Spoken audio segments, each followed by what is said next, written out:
ராமானுஜ பதாம்போஜ யுகலி யஸ்ய தீமதः பிராப்யம் ச பிராபகம் வந்தே பிரணதார்த்தி ஹரம் குரும் ஆத்ரேய ராமா வரஜ குரோஹோ பவுத்திரம் ததாஸ்ரயம் யாமுனாரிய குரோஹோ சுனு பக்தி சாரம் குரும் பஜே. பவிஷ்யோத்தர புராணத்தில் கிருஷ்ண க்ஷேத்திர மகாத்மியம் என்ற ஒரு அத்தியாயத்தில் ஜைமினி ரிஷி என்பவர் வியாசரிடம் கேட்கிறார். புண்டரீகபுரம் சித்திரக்கூடம் என்ற அழகான ஒரு திவ்ய தேசம் இருக்கிறது. அந்த திவ்ய தேசத்தில் ஸ்ரீ கோவிந்தராஜன் ஸ்ரீதேவி பூதேவி சகிதமாக எழுந்தருளி இருக்கிறான்.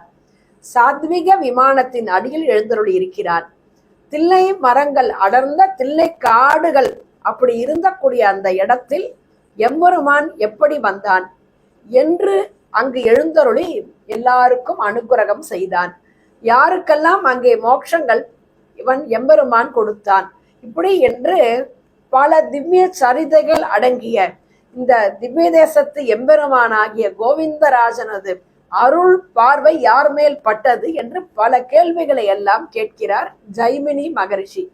அப்பொழுது வியாசர் சொல்கிறார், கோவிந்தராஜன் மகிமைகளெல்லாம் சொல்லி அந்த கோவிந்தராஜன் இருந்த இடமானது கிருஷ்ண க்ஷேத்திரம் என்று பெயர் பெற்றது, மிகவும் உன்னதமான திவ்ய தேசம் என்று எல்லா வைபவங்களையும் சொல்கிறார்.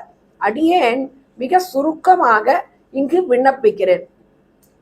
மேருமலை அடியில் ஸ்ரீ கண்வ மகரிஷி எம்பெருமானை நோக்கி தபஸ் இருக்கிறார். இது கிருதயுகத்தில் நடக்கிறது.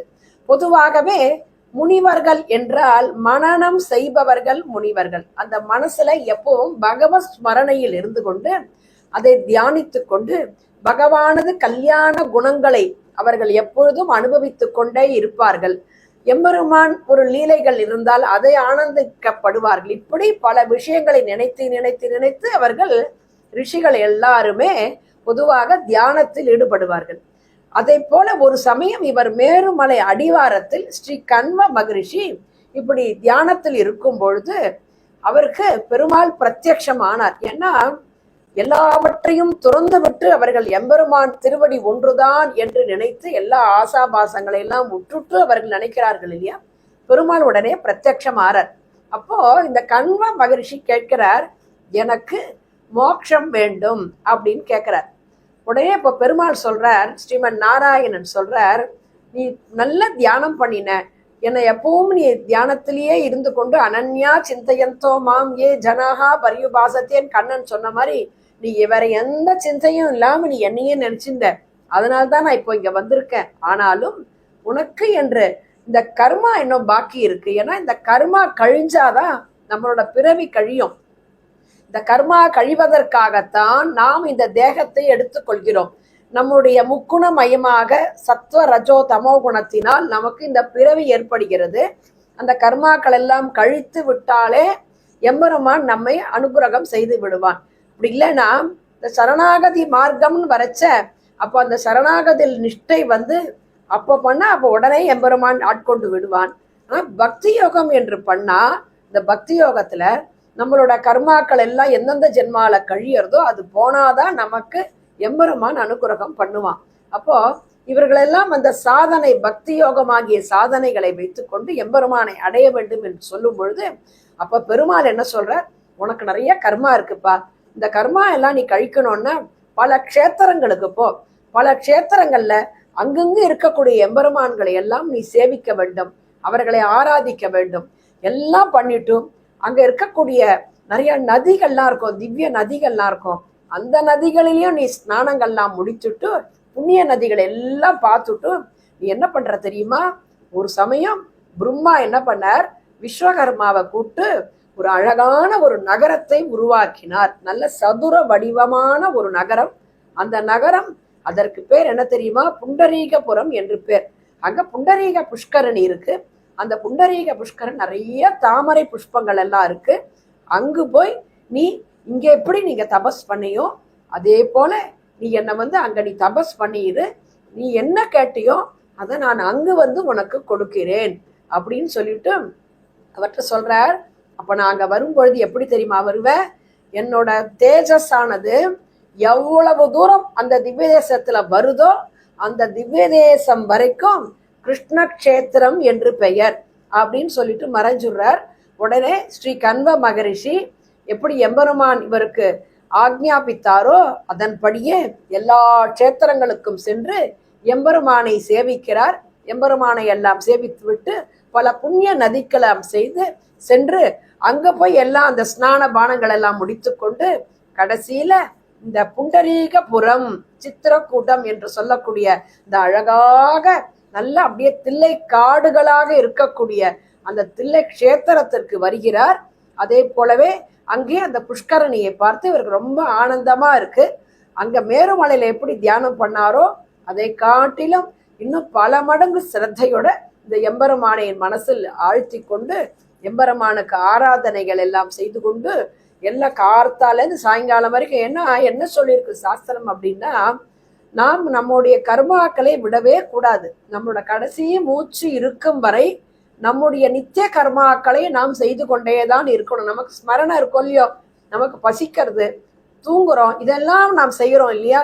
அதே போல நமக்கு என்று நல்ல கர்மாக்களை எல்லாம் சாஸ்திரங்கள் விதிச்சிருக்கு. இந்த சாஸ்திரம் தெரிஞ்சுட்டோம் தெரியலன்னா கூட கவலை இல்லை.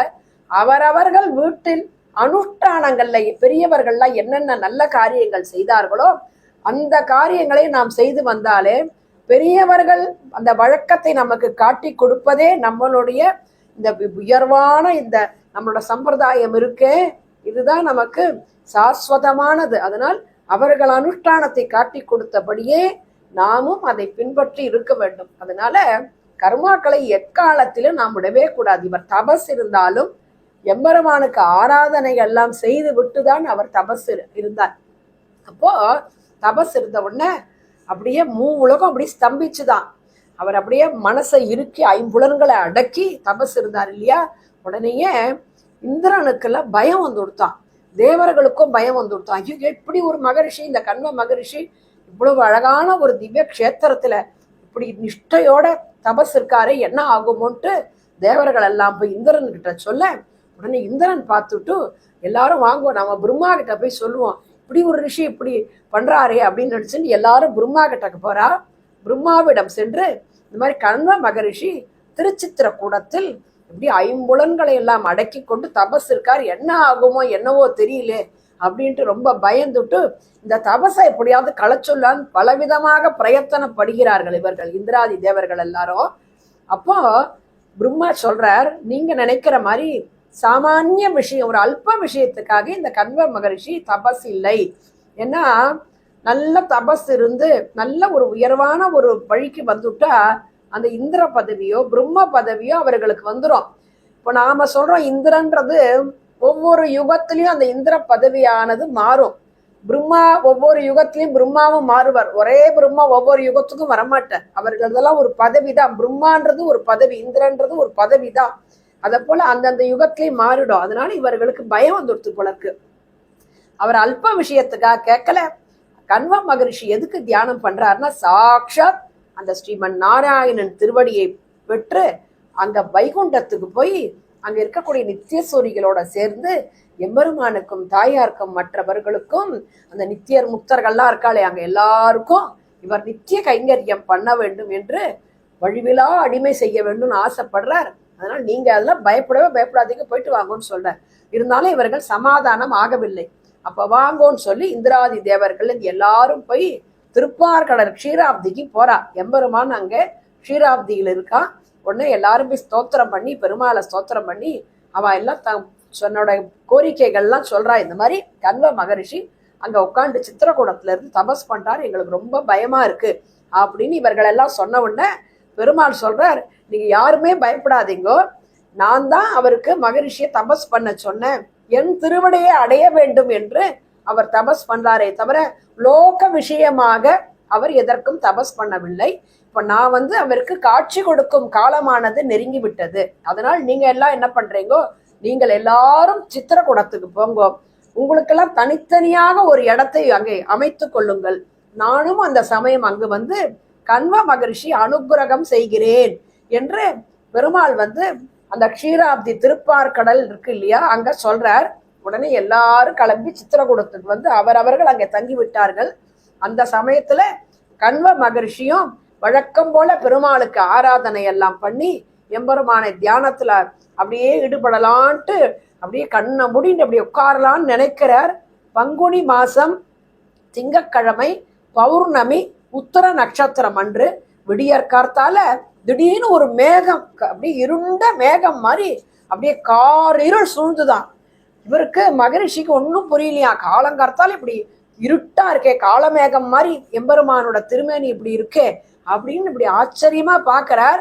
உடனேயே பார்த்துட்டே இருக்கச்சவே பெருமாள் சாட்சாத்து எப்படி ஸ்புரத் கிரீட்டாங்கத ஹார கண்டிகா மணீந்திர காஞ்சி குண நூபுராதிபிகி அப்படின்னு எம்பெருமான் எப்படி இருப்பான், அப்படி சர்வா அலங்கார பூஷிதனாக எல்லா ஆபரணங்களோட, அதே போல திவ்ய ஆயுதங்களோட, விராட்டிமார்களோட, நித்திய சூர்களோட எல்லாரோடையும் திவ்ய காட்சி கொடுக்கிறான் எம்பெருமான். மகரிஷிக்கு கண்கொள்ளா காட்சி. ஆக இப்படிப்பட்ட காட்சி எம்பெருமானோட கருணையே என்னன்னு சொல்லி அந்த எம்பெருமான ஸ்தோத்திரம் பண்றார் கண்வ மகரிஷி. அன்று ரொம்ப முக்கியமான நாள். அப்போ பெருமாள் கேட்கிறார், உனக்கு என்ன வேணும் இப்ப கேளு அப்படிங்கிறார். எல்லாரோடையும் வந்து காட்சி கொடுக்கிறார். எம்பெருமானோட ஒரு திருவருளானது எப்பேற்பட்ட ஒரு கருணை. தான் என்னைக்கும் தனிச்சே இருக்க மாட்டான் பெருமாள், தாயாரோட இருப்பான், அதை போல அடியார்களோட சூழ்ந்து இருப்பான். அதனால்தான் இன்று கூட 10 அடியார்கள் வேணா 4 அடியார்கள் இல்லை, எங்கு பகவத் அடியார்கள் இருக்கார்களோ அந்த இடத்துல எப்பவும் எம்பெருமான் இருக்கான். அதனால்தான் அடியார்கள் மத்தியில நாம் எதுவுமே அபச்சாரப்படக்கூடாதுங்கிறாங்க. எம்பெருமான் எழுந்தருள் இருக்கான். ஆழ்வார்களோ ஆச்சாரியர்களோ மகனியர்களோ இந்த யாரெல்லாம் எம்பெருமானை ஆராதித்து அவன் திருவடியை பற்றினார்களோ அவர்கள் மத்தியில நாம் எதுவுமே பேசக்கூடாதுன்னா அங்க என்னைக்கும் நித்திய சாநித்தியம் பண்ணிட்டு இருக்கான் பகவான். போய் இவருக்கு தாங்கல, ஆச்சரியம் தாங்கல.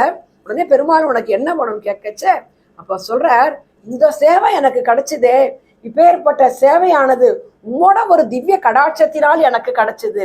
அதனால அடியன் பிரார்த்தனை என்னன்னா, தேவரீர் இப்படி இந்திராதி தேவர்களோட எல்லா நித்தியஸ்வரிகளோட தாயாரோட, அதாவது விஷ்ணு பத்னி மகீந்தேவி மாதவி மாதவி பிரியாம் லக்ஷ்மி பிரியசகீம் தேவி நமாம் அச்சுத வல்லபாம்ட்டு பூமி பிராட்டியும் வந்துட்டாலாம் கூட.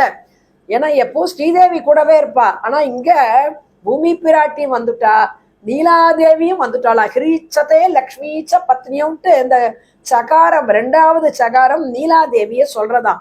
அப்படி எல்லா தாயாரோடையும் இருக்கிறதுனாலதான் ஒரு மகள் ஆயர் மடந்தை ஒருத்தி நிலமகள் மற்றை திருமகளோடும் வருவான் சித்திரகுடத்துள்ளானேன்ட்டு இந்த மகரிஷிக்கு எப்படி பெருமாள் சேவை சாதித்தாரோ அதைத்தான் திருமங்கை ஆழ்வார் அழகாக இந்த பாசுரத்தில் சாதிச்சார். நீர் இப்படியே எழுந்தருள வேண்டும் என்று பிரார்த்திக்க உம்முடைய பிரார்த்தனையை நான் நிறைவேற்றுகிறேன் என்று சொல்லி எம்பெருமான் அங்கே சாத்வீக விமானத்தின் அடியில் எழுந்தருளுகிறான். உடனே அடுத்தது சொல்றார், அது மட்டும் இல்ல, இந்த திவ்ய தேசத்தை சித்திரக்கூடத்தை தில்லை திருச்சித்திரக்கூடத்தை யாரெல்லாம் மனதால் நினைக்கிறார்களோ, இல்ல அந்த ஊரை ஒரு தடவை யாராவது சித்திரக்கூடம் தில்லை திருச்சித்திரக்கூடம் அப்படின்னு யாராவது ஒரு தடவை சொல்றாளோ, இல்ல இந்த ஊருக்கு போகணும்ட்டு ஒரு மனசால நினைச்சாலோ, இல்ல ஒரு கால் எடுத்து வச்சா கூட அவர்களுக்கு எல்லா புருஷார்த்தங்களும் தேவரீர் அனுகிரகம் செய்ய வேண்டும். தர்ம அர்த்த காம மோட்சம்னு இந்த 4 புருஷார்த்தங்களும் அவர்களுக்கு சித்திக்க வேண்டும்ட்டு பிரார்த்திக்கிறார். அடுத்தது 3வதாக எங்களுக்கு மட்டும்ட்டு இல்ல, இந்த ஊர்ல இருக்கக்கூடிய பசு பட்சி மனுஷன் யார் மோட்சம் கேட்டாலும் அவர்களுக்கு நீர் மோட்சத்தை அனுகிரகம் செய்ய வேண்டும். ஏன்னா வாயிலா ஜீவன்கள் கூட இந்த க்ஷேத்திரத்து மகிமையினால் அவர்களுக்கும் நற்கதி கிடைக்க வேண்டும். லோகத்துல நாம் மனுஷனுக்கு தான் பிறவி வேண்டாம் வேண்டான்ட்டு இல்ல, அந்த ஜீவன்களும் நல்ல கதி கிடைக்கட்டும்ட்டு இவர் லோகக்ஷேமார்த்தமாக இந்த கண்வ மகரிஷி எம்பெருமானிடம் 3வதாக பிரார்த்தித்து விட்டு 4வதாக ஒரு வரம் கேட்கிறார். அதாவது எல்லாருக்கும் அந்திம காலம் எப்படி இருக்கும்னு யாருக்குமே தெரியாது.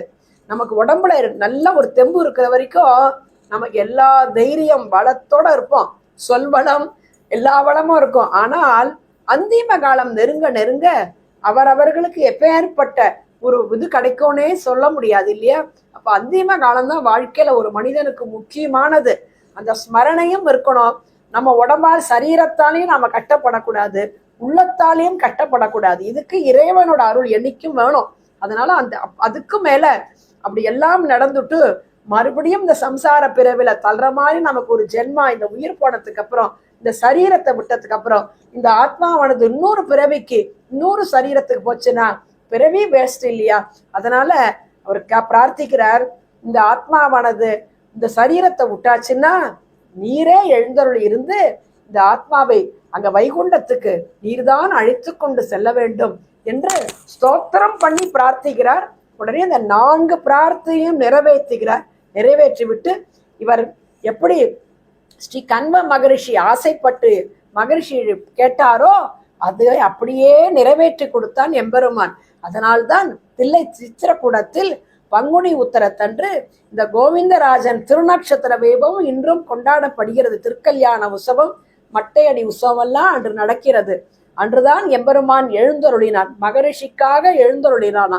அன்றிலிருந்து இந்த க்ஷேத்திரம் கிருஷ்ண க்ஷேத்திரம்னா எம்பெருமானோட அந்த திவ்ய தேஜஸ் எவ்வளவு தூரம் பரவி இருக்கோ அது வரைக்கும் இது கிருஷ்ண க்ஷேத்திரம் அப்படின்னு எம்பெருமானே சொன்னதுனால இந்த தில்லை சித்திரக்கூடமானது கிருஷ்ண க்ஷேத்திரம் என்றும் சொல்லப்படுகிறதுட்டு பவிஷ்யோத்தர புராணத்தில் ரொம்ப அழகாக சொல்லப்பட்டுள்ளது.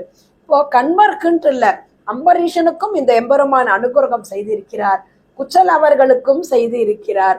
அதே போல பதஞ்சலி மகரிஷி அவருக்கும் இந்த எம்பெருமான் அனுகிரகம் செய்து இருக்கிறார். கோப்பிரளையர் அவருக்கும் அனுகிரகம் செய்து இருக்கிறார். ஏன்னா பல ரிஷிகள் எல்லாம் இங்கே இருந்து தபஸ் பண்ணி எம்பெருமானது அனுகிரகத்தை பெற்றார்களாம்.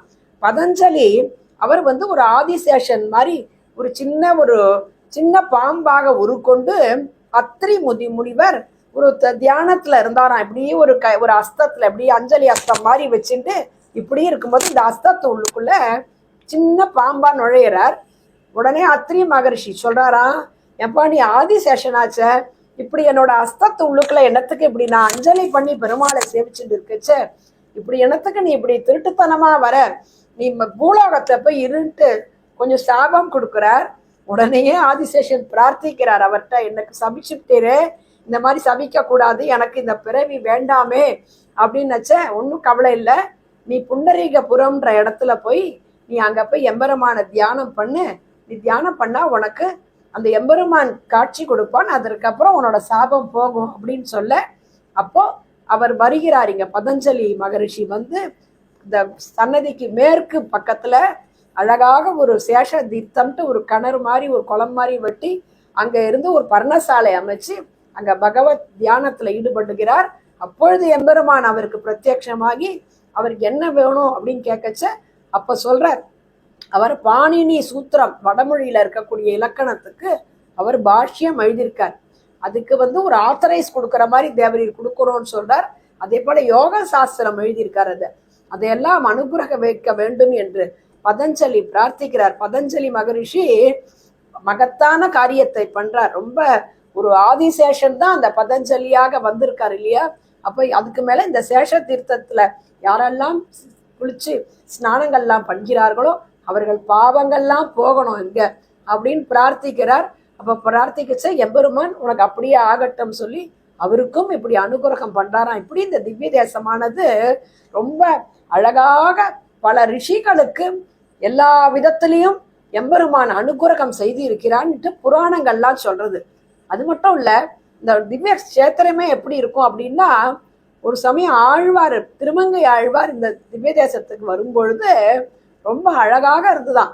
ஒரு பக்கம் பார்த்தா கிளி, ஒரு பக்கம் பார்த்தா மயில், இயற்கை வர்ணனை அப்படியே ஆழ்வார் அந்த பாசுரங்கள் எல்லாம் கொண்டு வர அங்க இருக்கக்கூடியவர்கள் ரொம்ப ஞானத்தோட இருந்தார்களாம்.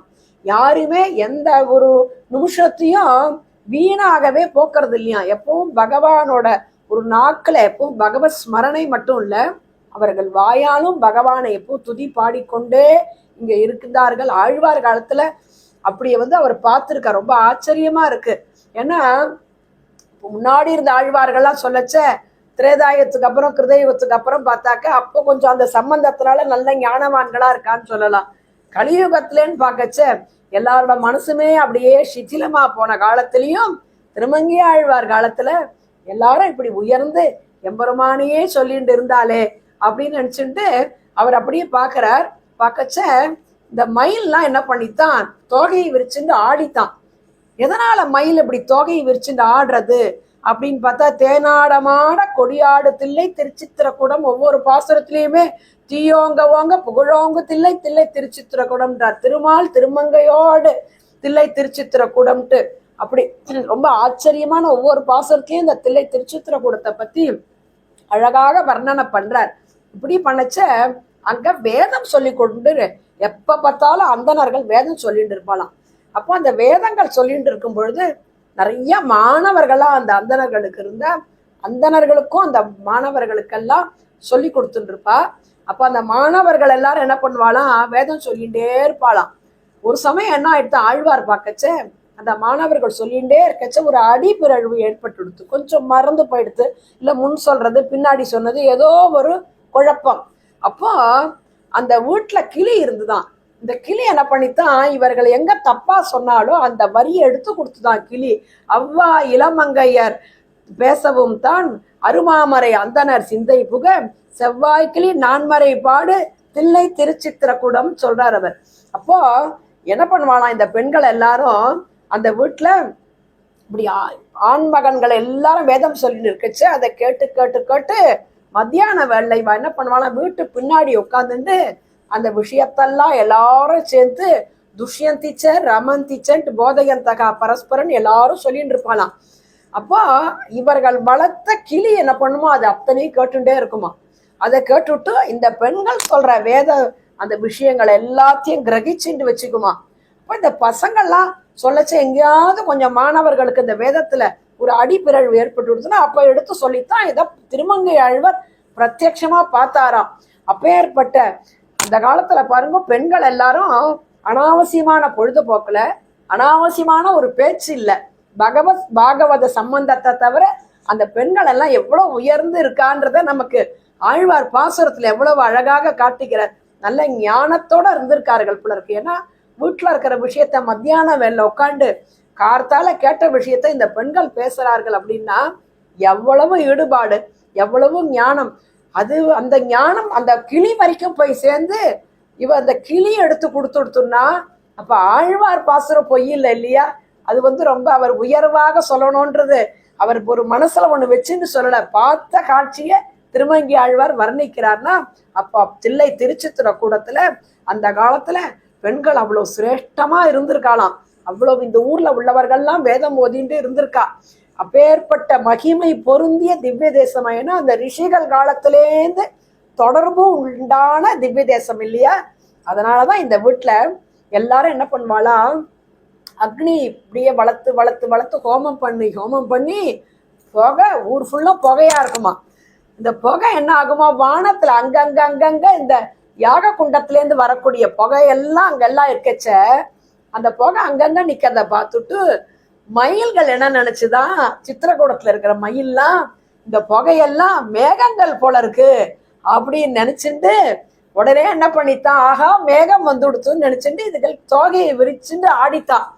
அதுக்கு தகுந்த மாதிரி அங்க இருக்கக்கூடிய வண்டுகள்லாம் இருக்கு இல்லையா, நிறைய வண்டு. அந்த வண்டுகள்லாம் அப்படி ரிங்காரம் பண்ணிட்டு அந்த மேகத்துக்கு நடுவுல இருக்கிறத பார்த்தா நிச்சயமா மழை பெய்ய போறது, இது மேகம்தான் நினைச்சுட்டு உறுதியாக இருந்து எல்லா மயிலும் ஆட ஆரம்பிச்சு விடுத்துன்றத ஆழ்வார் பாசுரத்துல ரொம்ப அழகாக சொல்றாரு. ஏன்னா அப்படியேப்பட்ட எல்லா விதத்திலையும் உயர்வான இந்த திவ்ய தேசம் கோவிந்த ராஜன் இங்க எல்லாருக்கும் அனுகிரகம் பண்றார். கோவிந்த ராஜா கோவிந்தா அப்படின்னு சொன்னாலே நமக்கு நம்முடைய பாவங்கள் எல்லாம் போயிடுமா. ஏன்னா பெருமான் திருநாமம் பிதற்றி நுந்தம் பிறவி துயர் நீங்குங்கிறார். அங்க ஆழ்வார் சாதிக்கிறார், திருநாமம் பிதற்றி கோவிந்தான்னு அப்படி சொல்லிட்டே இருக்கணுமா. ஏன்னா இந்த கோவிந்தா அப்படின்ற ஒரு திருநாமத்தை எப்படி நாம் அஷ்டாட்சர மகாமந்திரம் என்று சொல்லக்கூடிய ஓம் நமோ நாராயணாய அப்படின்றத சொல்ற மாதிரியே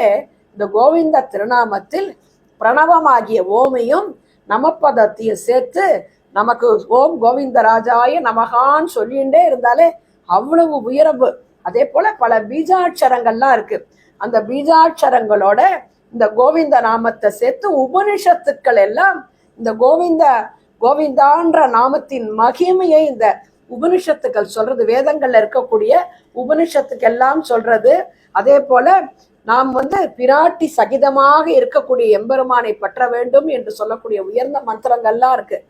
இந்த மந்திரத்தை வச்சு ஸ்ரீமதே கோவிந்த ராஜாய நமகான்னு சொன்னா புண்டரீகவள்ளி தாயார் அனுக்கிரகம் பண்ணிடுவா. நமக்கு எத்தனை கர்மா வச்சிருந்தா என்ன, எத்தனை பாபங்கள் நாம் வச்சிருந்தா என்ன, இந்த பிராட்டியிடம் கூடிய கோவிந்தா என்னை காப்பாத்துப்பான்னு போய் அவங்கிட்ட போய் நாம போய் கேட்டுவிட்டா அவன் எப்பேற்பட்ட கருணை கடல் இல்லையா.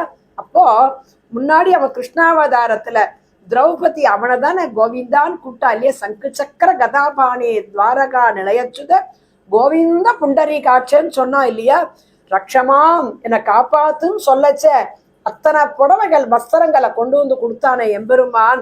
அப்போ நமக்கு எந்த ஆபத்து வரட்டும், நமக்கு மனசுக்கு ஆபத்துக்கு வரட்டும், இல்ல ஒரு சரீரத்துக்கு ஆபத்து வரட்டும், இல்ல சுற்றுச்சூழல் எங்கேயாவது ஒரு ஆபத்து வரட்டும், கோவிந்தா கோவிந்தான்னு அன்னைக்கு கத்தினா கதறினா அப்போ அனுகிரகம் பண்ணின அந்த திரௌபதிக்கு அனுகிரகம் பண்ணின அதே கோவிந்தன் தானே இங்க எழுந்தருளி இருக்கான். அதனாலதானே இது கிருஷ்ண கஷேத்திரம் சொல்றா.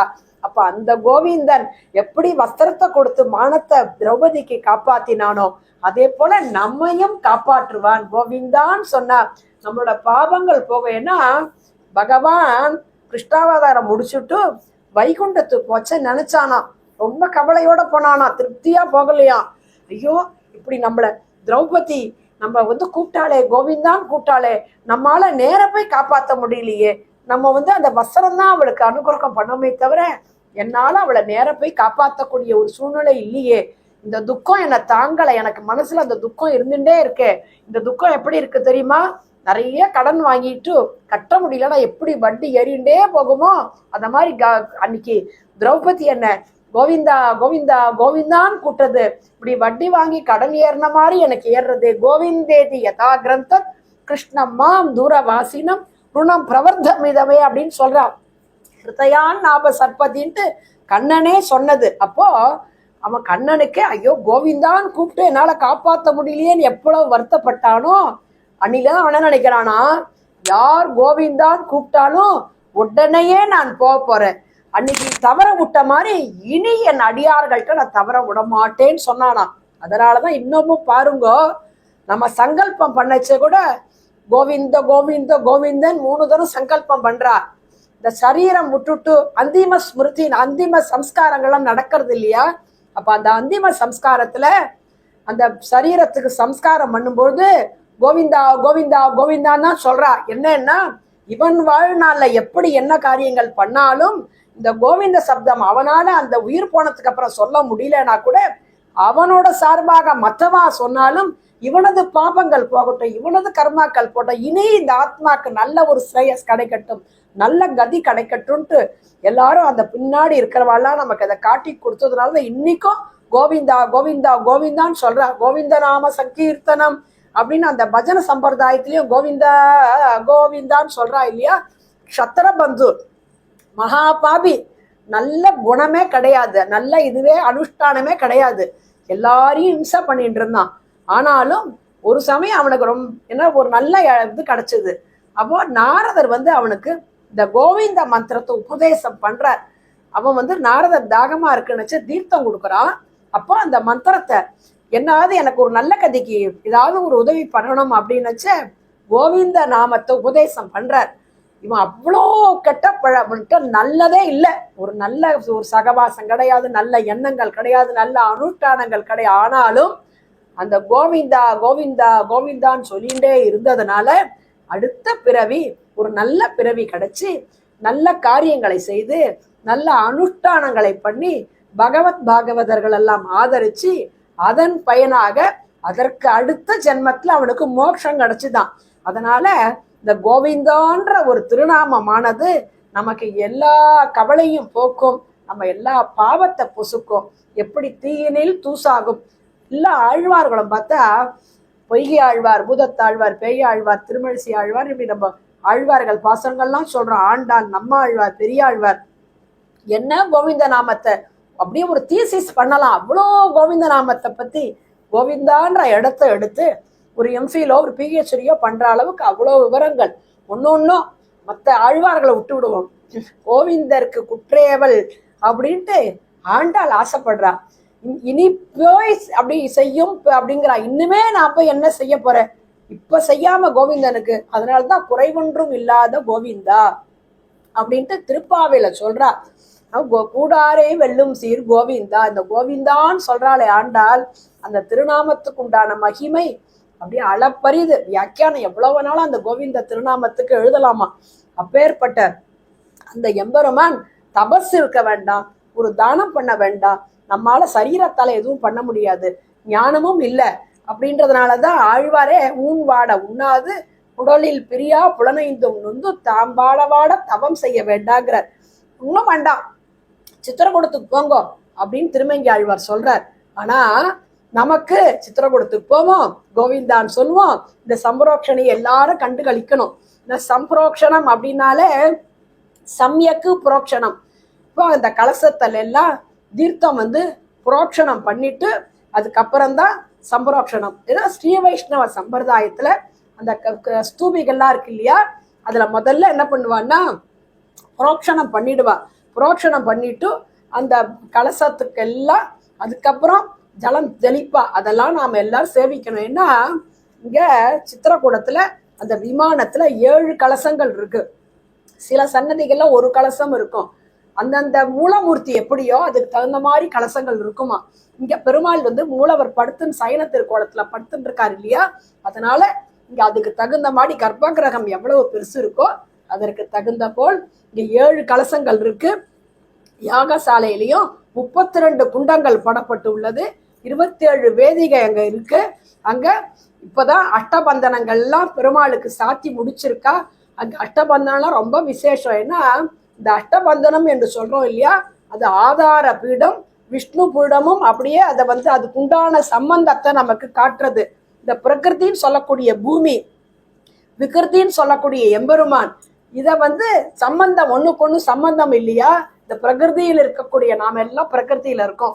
எம்பெருமான் விகிருதி என்று சொல்லக்கூடிய எம்பெருமான், நமக்கும் அவனுக்கும் உள்ள சம்பந்தத்தை தான் இதை காட்டுறது. இதுல சுக்கான் தூள், குங்கிலியம், நற்காவி, அப்புறம் கொம்பரக்கு, தேன்மெழுகு, செம்மஞ்சி, சாதிலிங்கம் போட்டு எருமை வெண்ணெய் போட்டு எல்லாம் கலந்து வைப்பா. இந்த சாதிலிங்கம்ங்கிறது அது ஒரு பாறை கல்லு மாதிரி. இப்ப பவழப்பாறையெல்லாம் சொல்றோம் இல்லையா, இப்ப அது இந்தியாலேயே கூட கிடைக்கலையா, வெளிநாடுகள் ஐரோப்பிய நாடுகள்ல தான் கிடைக்கிறதுங்கிறா. அதுல இருந்துதான் பாதரசமே எடுப்பா. அவ்வளவு ஒரு நல்ல ஒரு ஹார்டா இருக்கும். அது மாதிரி இந்த வரகு அந்த கலசத்துல போட்டு வச்சிருப்பா. வரகு தானியம் போட்டாதான் அது இடிதாங்கி மாதிரியாம். அது எத்தனை வருஷம் இருந்தாலும் அந்த உள்ளுக்குள்ள அந்த வரகு வரகரிசி அப்படியே இருக்குமா. ஒரு காலத்துல ஏதாவது பட்னியோ பஞ்சமோ வந்துடுத்துன்னா அந்த வரகை எடுத்து விதைச்சா அது நல்லா பயிர் எவ்வளவு வருஷம் ஆனாலும் அதை விதைக்கலாமா. அவ்வளவு சக்தி உண்டா அதுக்கு. பஞ்சம் வந்த காலத்துல அந்த மாதிரி பண்ணியிருக்கான்ட்டு முன்னாடி ரொம்ப நாள் முன்னாடி எல்லாம் பண்ணியிருக்கான்ல கேள்விப்பட்டிருக்கேன். அப்பேற்பட்ட அந்த வைபவம் அந்த விமானத்துல சாட்சாத் கோவிந்தராஜரே எழுந்தருளி இருக்கார். அதனாலதான் எந்த கோவிலுக்கு போனாலும் விமானத்தை சேவிக்கணும். அந்த பெருமாள் விமானத்தை சேவிக்கணும், தாயார் விமானத்தை சேவிக்கணும். அந்த விமானம் பெருமாள் எழுந்தருளி இருக்கார். அனிருத்த ஸ்வரூபி என்று சொல்லுவார்கள். விஷ்ணு, புருஷன், சத்யன், அச்சுதன், அனிருத்தன்ட்டு பகவானுக்கு வியூகமூர்த்திகள்லாம் உண்டு. அந்த வியூகமூர்த்தியில அங்க அனிருத்த ஸ்வரூபியாட்டம் அங்க இருந்துட்டு நம்ம சேவிக்கச்சா அந்த கோவிந்தராஜனே நமக்கு அனுகிரகம் பண்றதா அர்த்தம். அதனால எப்பவும் விமானத்தை நாம் சேவிக்க வேண்டும். யாகசாலையில எம்பெருமானை சேவிக்கணும். எம்பெருமானை சேவிச்சுட்டு கோவிந்தா கோவிந்தா என்று சொல்லி நம்முடைய கர்மாக்களை போக்கி பாபங்களை எல்லாம் போக்கி அடியார்களையும் சேவித்து அங்க வாழக்கூடிய எல்லாருக்கும் நம்மளால ஒரு சரீரத்தாலேயோ மனசாலேயோ ஏதாவது ஒரு இந்த கும்பாபிஷேகத்துல ஒரு ஸ்மரணைய நாம் பகவத் ஸ்மரணைய நினைச்சுக்கணும். பகவத் கைங்கரியத்துல ஈடுபடணும். பகவத் ஸ்மரணைய இருக்கணும். இப்படி இருந்து லோகமெல்லாம் சுபிக்ஷமா இருக்கணும். சித்திரக்கூட நிவாசாய சித்ரானந்த விபூதய ஸ்ரீமத் கோவிந்தராஜாய ஸ்ரீமத் சாங்காய மங்களம் ஸ்ரீமதே ரம்யஜா மாத்ரு முனீந்திராய மகாத்மனே ஸ்ரீரங்க வாசினி பூயாத் நித்யஸ்ரீ நித்திய மங்கலம். அடியேன் ராமானுஜ தாசன்.